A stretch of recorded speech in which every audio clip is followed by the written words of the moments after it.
Shalom shalom, ikaze mu buhamya. Uyu munsi ngiye gutanga ubuhamya. Ubundi busanzwe ntanga amasomo, ariko muri iyi episode ngiye kubahereza ubuhamya bw'urugenzi rwanje kuva muri Amerika ngenda muri Australia. Hari abantu twamenyanye binyuze mu bintu bitanye n'ibyo nagiye gukorayo. Hari project ndi part of yitwa Peace Plan, twahuriyemo n'upasiteri witwa Pastor Mavugo aba muri Australia muri Brisbane. And then ampuza n'abasore bo muri church aho akorera umurimo. Turigana a few months, and then bafite event y'ingaruka mwaka. Just mu magambo make bisanzwe arambwira ati dufite event twifuza kugutumira nimba bizakunda uzaze. Ibaze ko nta n'iminota 5 byamaze ndemera, and then turapanga ibintu birakunda bicamo ndakatisha kugira ngo nzaje kuba muri cyo giterane. But cyo giterane kirimo focus ku basore, to youth bateranira bakaganira. So nje bantumiye nk'umuguest, ndakatisha ninga nagiye ari ninga cyo genda byibuka ngerayo na kabiri. Few things that happened maze kugerayo. Icambere uko banyakiriye gutandukanye nuko expectingaga. Nje umuntu twavuganaga numvaga nzamubwira yuko bigomba kuba simple, hakaza umuntu umwe ntibe too much, ariko haje abantu benshi, haje abasore benshi bagira ngo araje umwami king, you know. Banyakira neza, bama flower za color ya yellow. Ku basore twigana no muri Indiana, muziko my favorite color for this year n'umuhondo. Yes, umuhondo. So ni nk'aba ari babiteguye. So that was like amazing. Nubwo nyine atari kintu menyereye cyabaje kunshagamo ukuntu, ariko narabyishimiye ko baje. So icyo kintu cya mbere cyabaye ngeze muri Australia cyaranshimishije, kuko abantu bo muri airport barahagaze ngo barebe what's going on. Ko abasore babaye benshi, you know, tuja mu modoka, tuja kurya lunch, twagiye kurya kebab ahantu ku Barabu. And it was so delicious. N'icayi, nje umusanzwe nkunda icayi, so I had to take my tea. And then nimugoroba maze kwitegura, nimugoroba nibwo twatangiye session ya mbere. So urumva kuva mpageze hasi atangira kuba umurimo ndakora kuva mpashize kugeza ntashe. Reka mvuge kino kintu kuri bene wacu, muzaje mu murimo ahantu, muri ivuga butumwa, muri mission ahantu ariho hose. Nimba ugiye muri mission ya E, uzugenda muri mission ya E. Ibindi byose bishamikiye tugenda twongeramo, kera kuri ubu wataye intego. Ni byiza nyine urabikemura, ariko ikintu kizanya, ikintu kigutwaye nicyo ugomba gukora. Iyo ni default ukunda kugira, ugasanga abantu nyine turunze ibintu byinshi kugira ngo tubikemure, ariko tutabishizemo umutima wose. So njewe nagiyezeyo, hari inshuti zanje, hari abantu bamenye ko nagezeyo, twabanye baranyandikira, ariko kubera ko ari wo murimo nanagiyemo, I made sure yuko ari byo nkoze. Ubwo nzongera nshaka ikindi genje gusurana. So abo ntasuye, abo ntavugishije mu mbabarire, icyari cyantwaye n'umurimo w'Imana kandi no nakoze. Ariko mbere yuko tugera muri Australia, reka tubanze tugaruke mugaru intekerezo, tugaruke muri Amerika. Tukimara kuganira yuko nzagenda, natangiye kuja muri preparation, kwitegura mu byo nzabasangiza, mu byo nzabigisha as a main speaker, as a main guest. And a few things icambere nasobanukiwe n'ubungu nsobanukiwe, nuko umurimo w'Imana si uwanje, umurimo w'Imana si uw'abantu, umurimo w'Imana ni uwayo. Njewe ni placeholder yo kugira ngo ibyo Imana ishaka ibikore. Ntahari yabikorera mu bandi, ngo tutanabikoze yakoresha amabuye, siko. So the moment usobanukiwe yuko uri igikoresho cy'Imana, uri umugaragu, uri umwana, uri igikoresho, ugomba kumenya yuko ibyo ukora byose bigomba kuva kuri nyiri kubitanga. I always take it as a company ifite CEO, ifite aba hiring, bira byose wowe uburi hired. Kuba uri hired bagomba kuguhereza materials zose zikenewe kugira ngo muri mukore neza, niwo zihabwa utazisabye. So muri iyo preparation I had to pray imbaza Imana ati nzigisha iminsi 5, muri iyo minsi 5 ngomba kubona isomo ryo kwa mbere kugeza kwa 5. Nimba tabonetse ubwo rero uwo munsi sinzakora. So when I prayed, when I asked God, ndasenga, Imana yimpereza buri somo ry'umunsi ku wundi. And then ikindi nasabaga ndimo nda preparing, nasabye Imana ngo impereze indyo yuzuye.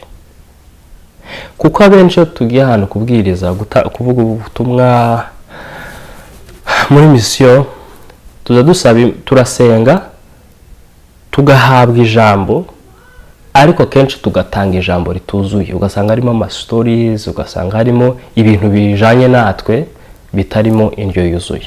Yesu avuye mu geragezwa mu butayu yaravuze ngo umuntu ngo ntabeshwa wasubiza Satani, ngo ntabeshwa n'imigati gusa, ngo ahubwo abeshwa n'ijambo ry'Imana. Uvuga ijambo ry'Imana ririmo indyo yuzuye.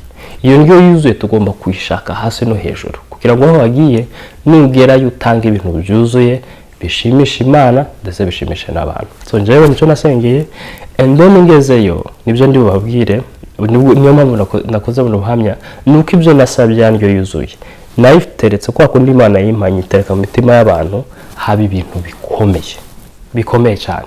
So it's a key, it's a very very good key. Iyo ugiye kuja mu ivuga butumwa ukabanza ugasenga Imana, ukayisaba ngo ahantu ngiye mfite iminsi ni bantumiye kuri topic ni none ndashaka ngo umpereze ibyo nzavuga. Yabiguha ugafata inzira ukagenda, itabiguha ukababwira ati hey, nyiri kumpa akazi, the hiring manager, the CEO yambwiye ati ibyo bintu ntabwo bibonetse, so please mufinding undi muntu. So njye ndashima Imana yuko yanyizeye ikampereza amagambo arimo indyo yuzuye. So ngize muri Australia, umunsi wa mbere turakoze, twageze ku munsi wa kabiri haba ikintu gikomeye cyuko Imana yafashe umwuka wayo iwusuka ku basore. Naba ndimo ndigisha bakarira bagahogora, namara kwicara bakambaza ibibazo, ukabona ibibazo ntabwo ari ukubibaza gusa, just kupfa kubibaza, ni ukubibaza kugira ngo icyo barwanaga naco, icyo kari kibabaremerere bakibonera igisubizo. Sinababwira ukuntu baje bakanyaturiraho ibintu bibarimo. Ikintu nasobanukiwe nuko icyambere aba basore muri ibihugu twajemo barimo ibintu byinshi mu mitima yabo birwana nabo, bituma icyambere badahura n'Imana, icya kabiri bituma bataguma mu Mana, icya gatatu bituma badakorera Imana. Ibyo nibyo bintu nagenzuye, kandi nibyo Imana, umwuka w'Imana ashaka guhindura mu basore bo muri iki gihe. Topic natwayeyo nkanini niyo kubabwira ngo se tuzi impamvu Imana yatuzaniye muri ibi bihugu. Ubu kubera ko nari muri Australia nigisha ati tuzi impamvu Imana yatuzaniye muri Australia, mbahereza impamvu 4 ndabakangura kugenda mukazireba. Muri izo mpamvu niho haturutsemo abasore gutangira kwigenzura. Uzi ko ntari nzi yuko Imana yadutoranyije ngo tuze muri Australia. Niko batangiye gufunguka, kubohoka, batangira kumbwira ibibarimo, batangira kumbwira ibyo barwana nabyo. Numva muri nzewe habayemo ishimwe rikomeye ry'uko Imana yujuje ibyo yanshizemo, ibyo yampaye nabitanze, kandi umurimo wayo, umwuka wayo akaba arimo abahindura. Ngiye kubereza ingero nkeya z'ukuntu abasore muri Australia bahindutse. Urugero rwa mbere, hari umwana mutoya yaraje arambwira ngo King, ngo wari uri muri yigisha ngo numva ikintu kinjeho, ngo nari maze igihe ndwaye ukuguru ngo kwitagukira, kandi abivuge numva hari igihe mugana n'umuntu kumva ibintu arimo akubwira n'amagambo gusa, but we yarabivuze numva bivuye ku ndiba z'umutima, arimo ararira arambwira ati King, ibintu bibaye ndabigushimiye. Uwo ni wa mbere. Uwa kabiri, yaraje arambwira ati yaramaze iminsi arwana no gufitinga muri society mu basore bagenzi biwe ngo nivyo byatumaga yambara uko yambara kuko nabikishije hejuru yo kutesanisha n'abisi yo kutabi ibendera rikurikira umuyaga aho ugiye hose. Araza arambwira ati King ibintu wavuze naje gusanga naje nzarwara nabyo ngo kandi ngo biza bituma ngenda mva mu bizimana yampamagariye ngo bigatuma ngira low self esteem bigatuma ngira depression bigatuma ngira anxieties ariko ngo wabyigishije ngo numva nkeneye guhinduka. Ari mararira arambwira ati King ibintu wambwiye byankoze ku mutima. Ibaze ko umunsi wakurikiye nani maze gutaha no tumunsi wakurikiye maze gutaha banyohereje video yiyogoshesheje. Abwira uwo muntu wanyohereje video ngo azambwire ngo I hope yuko ngo ndi proud yiwe. Mwumve nk'icyo kintu koko nta kiguzi na kimwe notanga cy'uwo murimo Imana yakoze muri ubuzima bw'uwo musore mu bugingo bw'uwo musore kugira ngo yumve ko akeneye impinduka yuko agomba kuba uwo ari we yuko agomba kuba Imana yamugezeho akabyishimira akaba content n'ibyo Imana yamuhaye nuko yamugize. Ubundi nizashushago z'abasore za relationship araza arambwira ati King wigishije hejuru watanze ubuhamya watanze story yawe ukuntu overcoming relationship struggles depression anxiety nanje nirebye mbona ukuntu kuba ndi muri relationship mu myaka kanje mikeya binkura ku Mana. Iyo ndi mwikora ndamutekereza iyo ngiye kuririmba ndamutekereza iyo mubonye ibintu byose bitabizamba kandi numva mukunda ariko hari akantu muri nje kaza kambwira yuko ibyo ndimo ndakora n'ibyo ndimo ntago ari byo. Arambwira ati King nje hano ari mararira ati nje hano ngira inama yo kuntu twatana cyangwa nimba atari byo mbireke ngo ikindi ngo nsengere. Ndamusengera mugira inama y'ibyo agomba gukora kugira batane kuko icambere namubwiye ukuntu imyaka yiwe ataragera ku kigero cyo gutangira kuja muri relationships ahubwo ibimuyoboye nanga amarangamutima menshi kuruta reasoning impamvu agomba kwibamo akayoborwa n'aya marangamutima y'ibisabona. Ikintu cyantangaje ahantu nemere ko umwuka w'Imana yamarakora nuko umunsi wakurikiye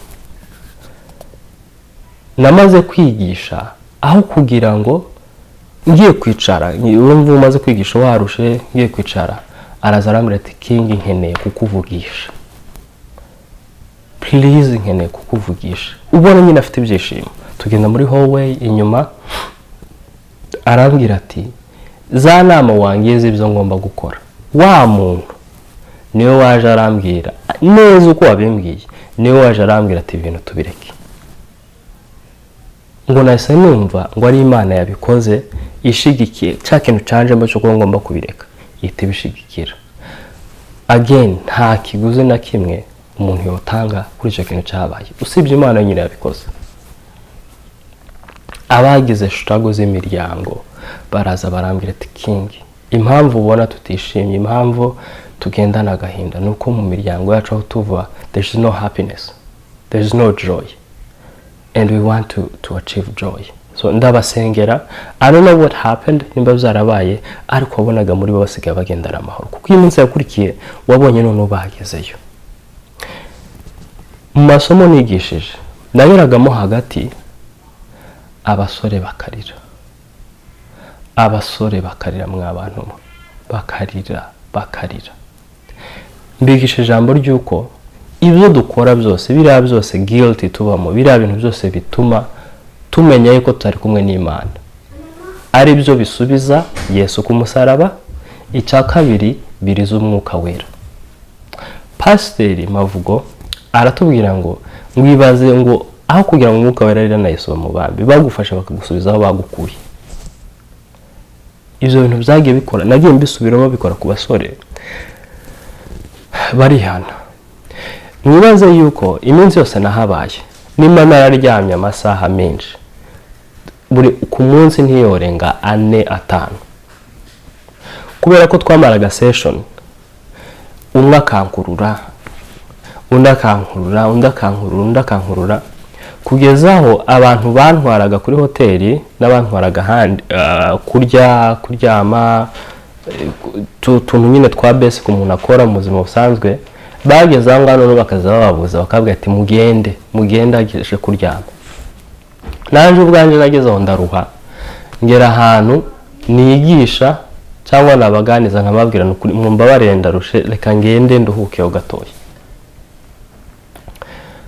Ibyo bintu byabereye muri Australia ni ubuhamya bukomeye yuko Imana ikeneye gusuka umwuka wayo ku basore. Ariko ikintu nababwiye nuko Imana ntizabikora tugifite ibintu tubererekeye muri twebwe, tugifite ibintu bituma Imana itinjira muri twe. Icyambere nababwiye ku basore bari mu bintu bya drugs, ku basore barimo barisanisha n'isi, bari muri bintu bya fashion, bari mu bintu isi muri rusange. Bibiri tubwira ko turwana n'ibintu nka bingahe. Icyambere ngo turwana n'isi, icya kabiri turwana n'umubiri, icya gatatu turwana na Satani. Umubiri unaniye abasore benshi, irari riturimo riratunaniye. So mu ncamake muri Australia haba igitangaza cy'uko umwuka wera yamanutse ku basore, abemeza ibyaha byabo. Icya kabiri abahereza kwihana, abahereza kugaruka mu rukundo rwa mbere, abahereza kumva yuko hari cyakagombye guhinduka. Notone uri ku basore no ku babyeyi, ababyeyi baje kuza mu minsi ya nyuma babajije ibibazo bituma bagerageza gusobanukirwa nimba koko inshingano bahawe. Kuri point ya kabiri navuze ngo icyo Imana yahamagariye Aburahamu ni ukugira ngo yigishe abo mu nzu yiwe amategeko y'Imana, abo mu nzu yiwe, nota abo mu nzu y'abandi. Bahereza urugero y'ukuntu ababyeyi bacu twaje muri ibi bihugu aho Imana yadutoranyirije kuba, aho kugira ngo tuje kwiga amategeko y'Imana tuyigisha abana bacu, ahubwo twagiye kwiga ayo mu isi kugira ngo baduhereshe iby'umubiri, za mandatory. Iryo ni itegeko ryo mu isi. Wowe uja kwiga theory mandatory overtime ni itegeko ry'isi ritubuza gukora za nshingano z'agaciro. Ndababwira ababyeyi barabaza, bamwe nyuma ya session bakampamagara, bese bo nyine ntago baberura ngo akubwire byose, ariko ubu kumva ko karimo akakubaza urinde papa ninde ikindi mukaganira, batwumva arimo araganisha ahantu ho kuvuga ati I have the same issue in my household. Mfite ibibazo n'abana baje bari imisatsi ishuri bavuyemo, niki nakora. Binyemeza yuko Imana irimo irakora ikintu gikomeye muri Australia. So impamvu nakoze iyi episode y'ubuhamya ni ukugira ngo babwire yuko Imana irakora, Imana irahindura, Imana ifite umugambi ukomeye ku basore bacu, ariko ntizagira uwo mugambi ntuzagira mu bikorwa tutagize uruhare rwacu. Reka nze babwire uruhare rwacu. Uruhare rwacu icyambere ngo ni ukumva, ngo ni gute wakizera ibyo utumvishije, ngo ni gute wakumva ibyo utigishijwe, siko? So hagomba kuba icyo kintu cyo kumva. Urwo ni rwo ruhare rwa mbere. Icya kabiri hagomba kubaho uruhare rwo kwizera yuko ibyo twabwiwe ari ukuri kandi tugomba kubishyira mu bikorwa. Imana yaradukunze cyane itanga umwana wawe w'ikinege, ariko iravuga ngo condition mbahaye ngo uzamwizera wese niwe uzahabwa ubugingo. Mu Bagalatiya akavuga ngo uzizera uwo mwana ngo azahabwa kuba umwe mu rubyaro rwasezeranyijwe Aburahamu. So iyo condition niyo abenshi turimo turagenda duta.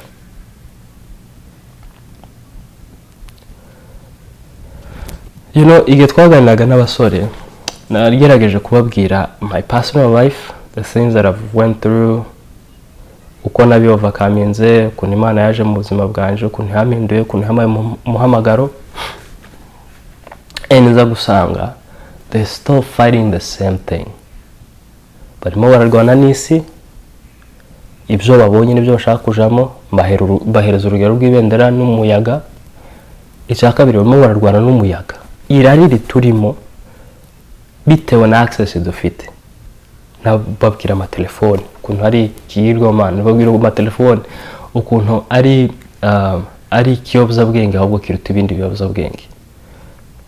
Biriya byose turwana nabyo nibyo bigenda bikatwanduza, bigatuma Imana yiturimo yadutoranyije ituvamo ikavuga ati mwebwe ndabaretse mugende mwije mu byo mwagiyemo, ariko mumenye ko ibyo mukora byose bizabazana ku munsi w'urubanza. Icya gatatu, turwana na Satani, turwana n'isi, turwana n'umubiri, turwana na Satani. Ibi bintu narababaje barambwira ati byo turemeye ko turwana nabyo, ariko akaba ikibazo ni iki twakora. Ndavuga ati mwihane. Niho haho rero batangiye kurira, umwuka w'Imana aramanuka barahinduka, kugeza aho igisimba cyabaye gike, abasore basukaho umwuka wera bandika amandiko. Uwo munsi naratashe, mu munsi wakurikiye barambwira ati nijoro habaye ibitangaza. Twagize ngo igitaramo kirashira saa 8 kirakomeza neza saa 11. Abasore bandika amandiko barihana baravuga bikomeye, bitangira kunyemeza yuko Imana irakora umurimo ukomeye. So ni byinshi byabaye, hari bimwe nibagiwe,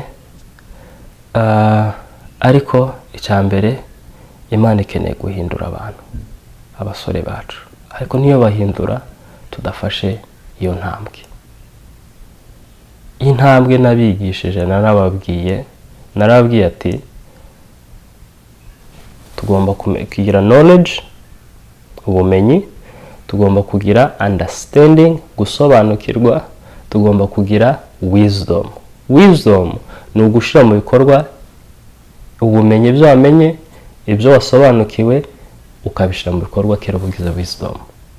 Ndababwira ati issue ihari, icyambere ubwo bumenyi turabizi, tuzi ko kuja kuri online ukareba video za X ari icyaha, wa mutima nama uhita ubikubwira, iyo knowledge urayifite. Icya kabiri urabisobanuke kubera yuko hari ingaruka zirimo zirakuzamo mu buzima bwawe. Ababyeyi bagiye batanga ubuhamya bw'ukuntu abana bamwe bavuye mu mashuri, abana bamwe bavuye mu ngo.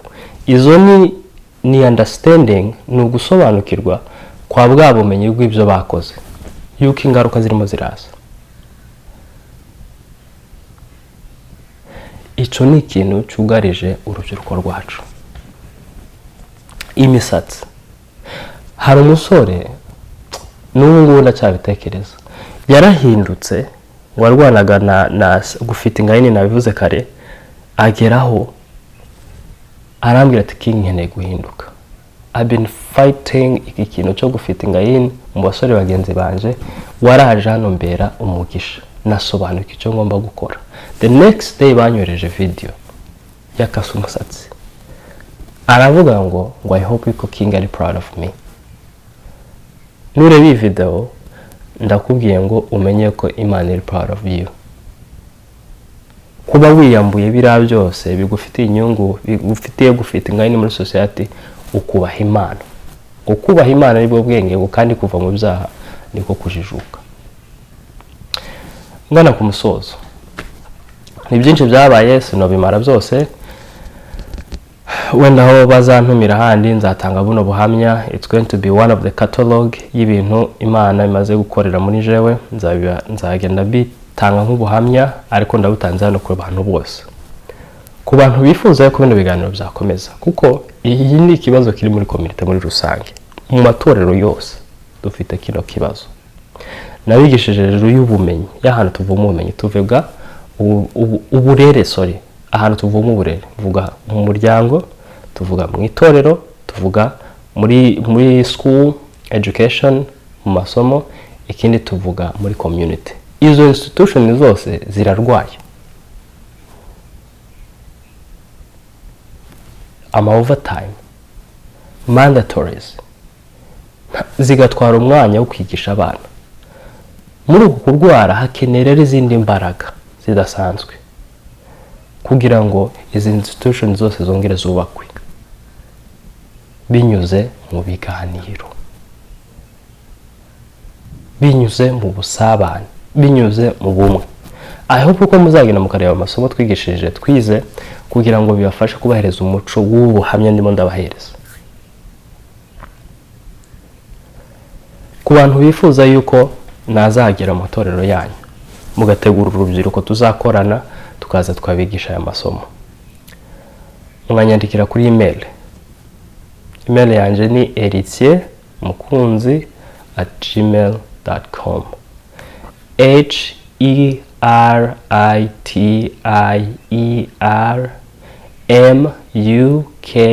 HERITIERMUKUNZI heritiermukunzi@gmail.com.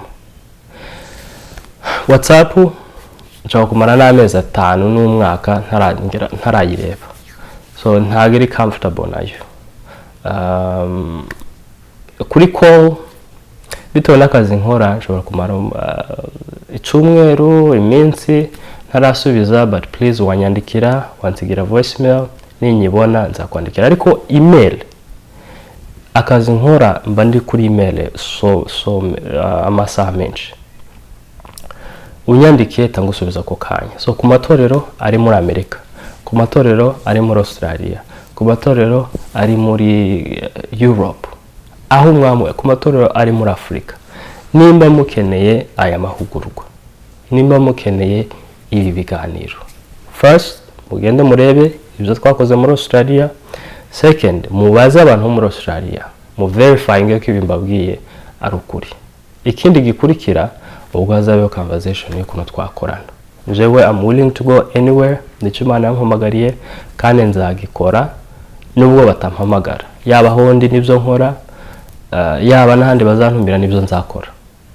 Nzagenda bigishe, babwire ukuri kandi nzi ko Imana izabahindura. So nibyo byabaye muri Australia. I know I took too much time, I repeated myself, ariko no kugira ngo babwire ko Imana ikora, Imana iriho, Imana yumva, kandi Imana ikeneye gusuka umwuka wayo ku basore n'inkumi. Ariko ntiyabasukaho bagifite bya bintu byose bibarimo, bigomba kubavamo, bagomba kwihana, bagomba guhindukira, bagomba kumenya ukuri, uko kuri kukabahatura. Nibyo zabaye muri Australia. Imana ibamugisha, Imana bagasanire, kandi Imana ibaha ubwenge bwo kuva mu ntambara z'ibitekerezo n'umubiri, ahubwo tuje mu ntambara zo gusobanukirwa ukuri no kugushira mu bikorwa. Murakoze.